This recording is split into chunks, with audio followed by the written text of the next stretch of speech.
A couple of weeks ago, I beat Skyward Sword without dying. Let's go! Since I'm beating every single Zelda game without dying, in timeline order, I decided after I beat each game, I'm going to rate them and tell you my honest opinion about them. And, of course, Skyward Sword being first, gotta rate it first. By the way, I love Skyward Sword, it's actually my favorite game, but I will not have a biased opinion. I will tell you my thoughts deeply. So, without further ado, my rating of Skyward Sword. So like I said, I have a biased opinion about Skyward Sword because it's my favorite game. Yes, I know, everyone hates this game, but I actually really love it. But that's not the point. The point here is for me to tell you my opinion on every dungeon, boss fight, so that's what we're going to do today. We're going to have the ultimate tier list. My face cam moved up here because then you couldn't see all the different dungeons below. But let's get started with the first Zelda dungeon on this list, Skyview Temple.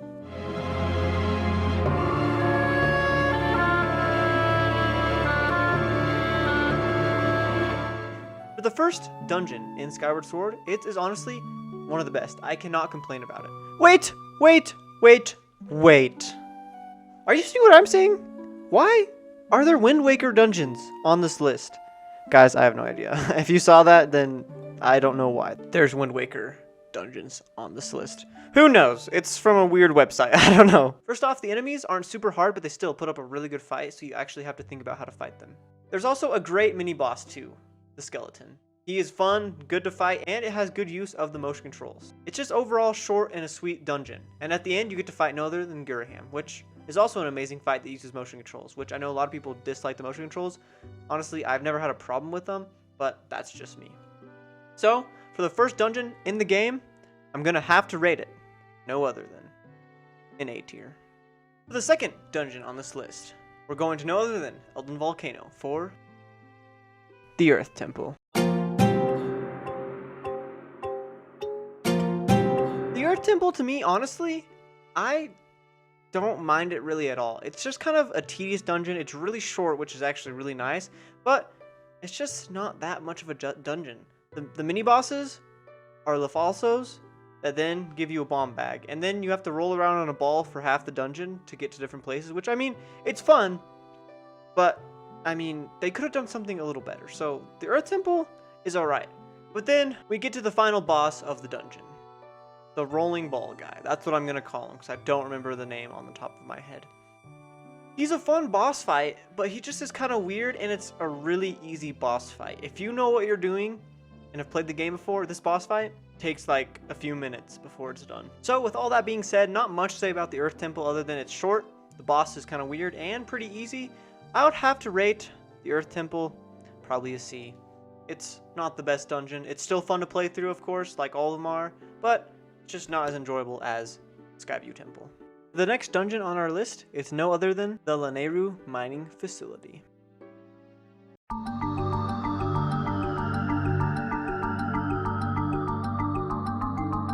The Lenu mining facility is honestly probably one of the best dungeons in my opinion in this game. Even though it is really long, it is still really fun. I don't know, just something about it is so fun. There's so many different monsters you fight, like the little scorpions, which are really cute, even though you have to kill them. You get the blower, which, I mean, it's an okay item. You just blow things, I guess. And to end off the dungeon, you even get to fight the big scorpion, which, honestly, it isn't really a fight, but it still is a cool boss. The mechanic where you have to hit the eyes in the hand a certain way with your sword. I still think it's a really cool mechanic, and I like it a lot. So, with my final rating of the mining facility, I think it honestly deserves B. It's not good enough for A, but it's not good enough for C. So I think B is a perfect place for it. So those are the first 3 dungeons to get you introduced to the game. You go to Farron, Elden, and Lenu to get introduced to the game. There's a dungeon for each area. Now, let's move on to the Sacred Flame dungeons. Starting off with, of course, the Ancient Cistern.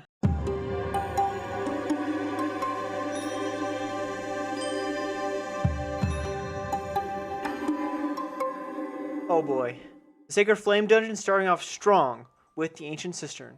Known as one of the best dungeons with the best dungeon bosses in Skyward Sword. And honestly, I would have to agree with this.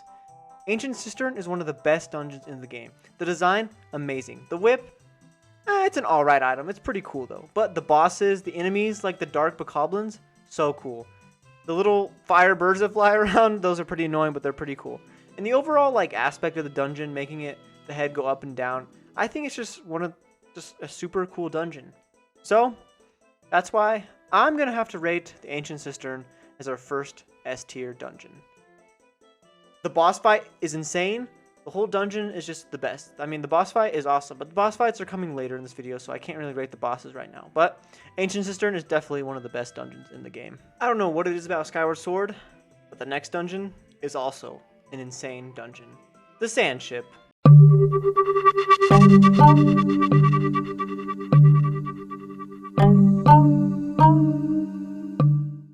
The Sandship is probably one of my favorite dungeons in Skyward Sword. It's just the dungeon I always remember from playing the game. When I've played through it again in hero mode without dying, it's the dungeon I looked forward to every time I died. It's just so fun. And the aspect of it is good. You get one of the best items in the game, the bow and arrow. Love the bow and arrow so much. And just the dungeon itself is it's just so creative to put it on a ship. I don't know.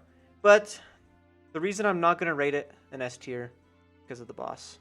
But the boss will come later. So of course, the Sandship can go no other than A tier just because of the boss.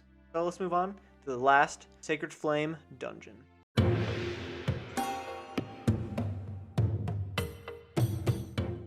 The final Sacred Flame dungeon, the Fire Sanctuary.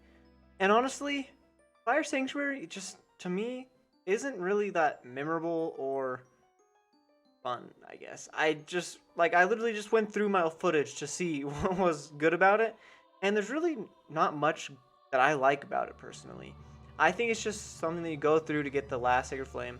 The cool part about it, though, is you do get the Master Sword at the end, which is a good way to get the Master Sword. But the dungeon itself just, I mean, it has those like weird like fiery hands that grab you.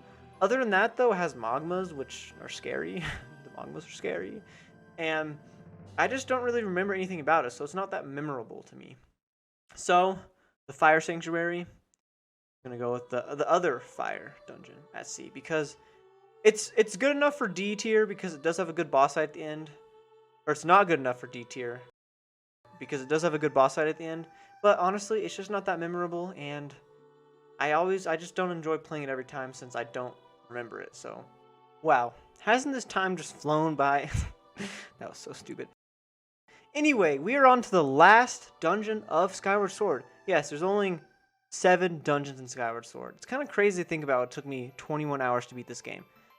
Whatever. The last dungeon of Skyward Sword, of course, is the one, the only, Skykeep.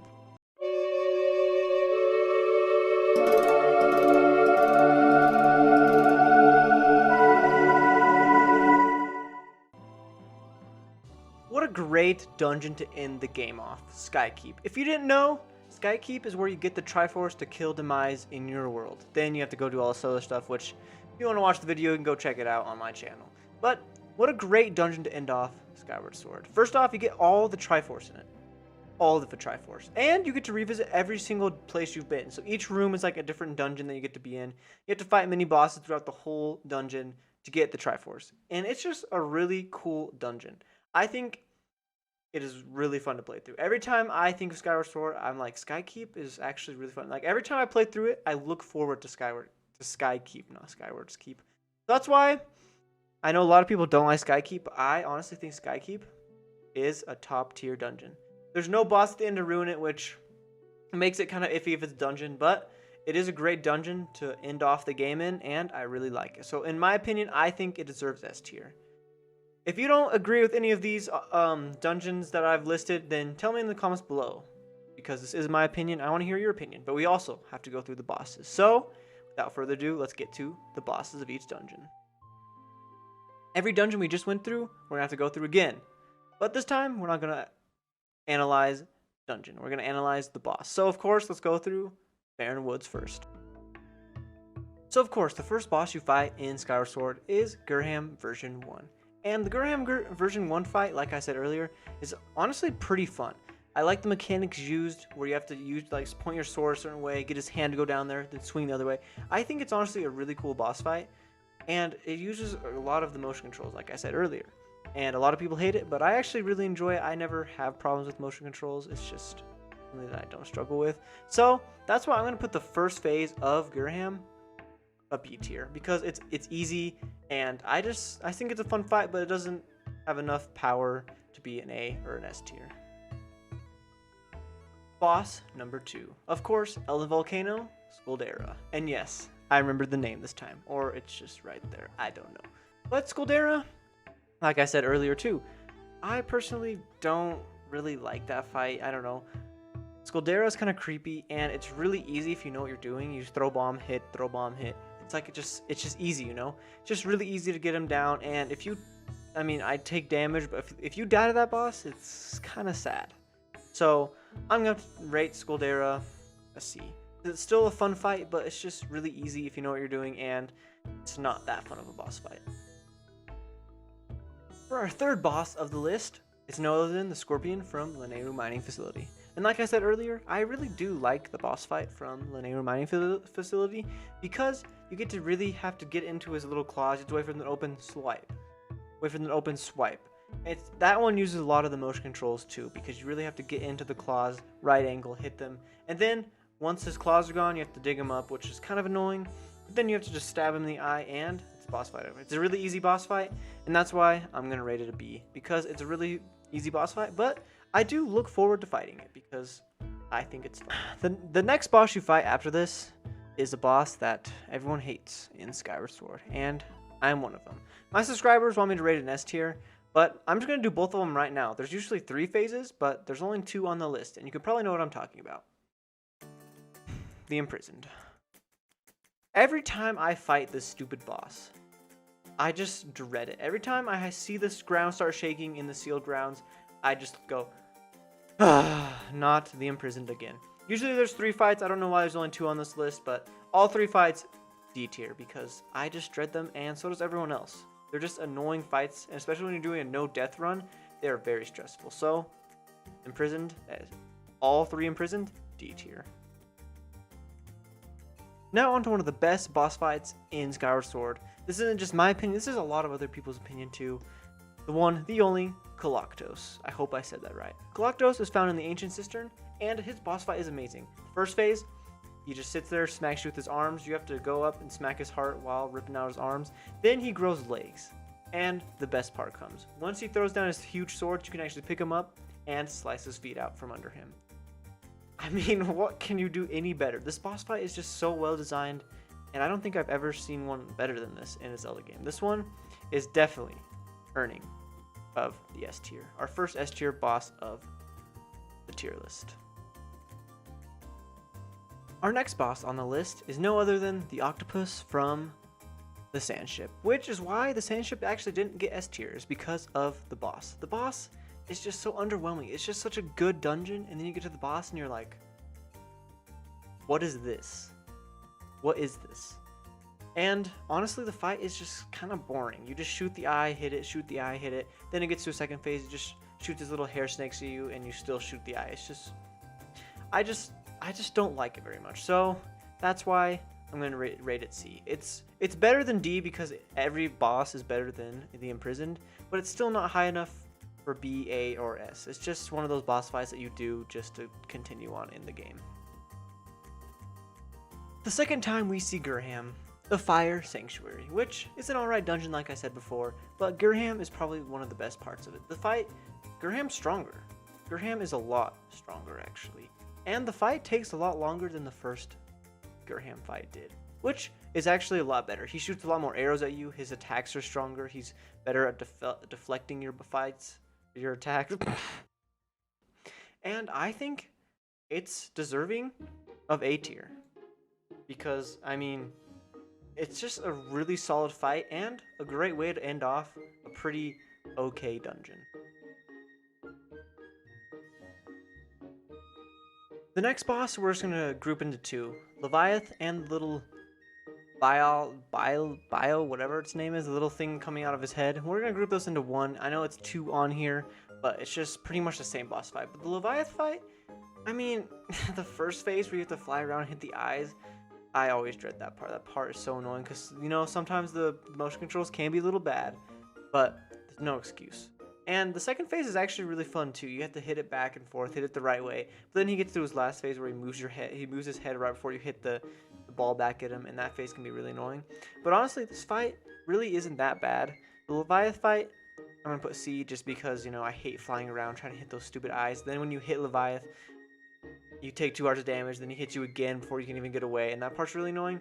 But the second phase is actually the B tier. I do really like the part where you hit it back and forth, like all Zelda games have, where you hit the balls back and forth between them. So, the Leviath and the thing on top, a C and a B tier. The last time we see Geram in the Zelda timeline, his final phase is one of the best. It actually is the best. His final phase is so cool. He's so strong, and it's kind of like a character development. You saw him really weak at the beginning, and as the game progressed, you saw him get stronger and stronger until this, when he is fully strong enough to take you on and actually put up a decent fight. Of course, for me, I had a Guardian Potion, so I took no damage, but his fight is really fun. Hitting him off the ledges first, stabbing him in the chest 3 times. Then you go to his sword, kill him a few times like that, and you finally get onto his big sword, where you have to time your attacks perfectly, hit the right area so you break his sword and can stab him. And honestly, all I can say about his boss fight is it's one of my favorite, and I always look forward to it because it's hard, but it's not hard enough where you rage quit. And that's why I'm putting it as tier. As you can tell, Geram fights went from B, A, and D, and S. Pretty funny. The last fight of the game, Demise. And honestly, Demise, I think he should make a return again. I was really hoping for him to make an appearance in Tears of the Kingdom, which he kind of did. It was like a mixed form with the Ganondorf, but I really wish he would be returned because he is such a cool character, and his dialogue at the end where he says he's gonna haunt Link forever and all of his different kins and whatever, it's just so cool. I think he should definitely make a return. But also, Demise is really hard. I did not expect how hard he would be when I went into the fight, and I mean, it's just suitable for a final boss of the game. Final boss should be hard, unlike Dark Beast Ganon. Yes, Demise is definitely suitable for the final boss, and that is why the final tier of this is S tier, because he deserves it. He's hard to fight, fight's fun, and it is, like I said, it's challenging, but I think it's just suitable. Here's my list for the bosses in the game. If you don't agree with them, just like I said before, let me know in the comments. I would love to hear what you would rank the bosses. But as always, guys, I really hope you enjoyed the video, and if you made it this far in the video, you are truly amazing. Thank you for supporting me, and I really appreciate it. If you didn't know, this won't be the first tier list I'll make. I'll make a tier list about every Zelda game, once I beat it without dying, of course, because that's the challenge. This one took me 8 months. Minish Cap, I'm currently halfway through it without dying. Cross your fingers, knock on wood, hopefully I don't die. That will be the next one that comes out. But I really hope you did enjoy. If you did enjoy and you would like to subscribe, it's currently 12:08 a.m. and I have school tomorrow and I'm recording this. So yeah, that's how much work I put in for you guys. I hope you guys really do enjoy the videos, and like always, if you didn't agree with anything on this video, you can let me know in the comments. And yeah, we'll see you guys later. Peace out.